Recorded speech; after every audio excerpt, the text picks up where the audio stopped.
உங்களுடைய பிஸ்னஸே பெரிய லெவலில் நீங்கள் பண்ணக்கூடிய தொழில் எதுவாக இருந்தாலும் ஓரளவுக்கு உங்களுடைய பிஸ்னஸில் நல்ல ஏர்னிங் இருக்குது.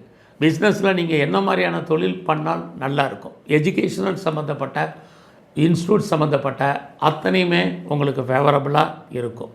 ஸோ நான் எஜுகேஷனில் டியூஷன் நடத்துகிறேன், யாருக்கும் சொல்லிக் கொடுக்குறேன். எந்த விதமான மாஸ்டர்ஸ் நீங்கள் இருந்தாலும் நீங்கள் கற்றுக் கொடுக்கக்கூடிய உங்களுடைய விஷயங்கள் அத்தனையுமே உங்களுக்கு பெரிய லெவலில் நீங்கள் உங்கள் பிஸ்னஸையே 2-3 இடத்துல பண்ணுறது, 2-3 யூனிட் வச்சுருக்கிறது, வேறு பிஸ்னஸ் பண்ணுறது, இதெல்லாம் பண்ணுறது. குறிப்பாக எஜுகேஷனல் இன்ஸ்டியூஷன், இது இல்லாமல் ஃபினான்சியல் செக்டரில் நீங்கள் பண்ணுறது, அது மட்டுமே இல்லை. உங்களை பொறுத்த வரைக்கும் நீங்கள் தங்க வியாபாரம் பண்ணுறது, குறிப்பாக நீங்கள் ஏதாவது ஷேர் மார்க்கெட்டில் பண்ணுறது, இது மாதிரியான துறைகள் எல்லாமே உங்களுக்கு ஏதோ ஒரு விதத்தில் லாபத்தையும் வருமானத்தையும் சம்பாத்தியத்தையும் கொடுப்பதற்கான வாய்ப்பு. அதனால் உங்களுக்கு ஏர்னிங் இருப்பதற்கான வாய்ப்பு இருக்குது. பிஸ்னஸ் பண்ணுறதுலாம் லாபத்தை பண்ணிடுவான், லாபம் சம்பாதிச்சிருவான் அப்படிங்கிறது இல்லை.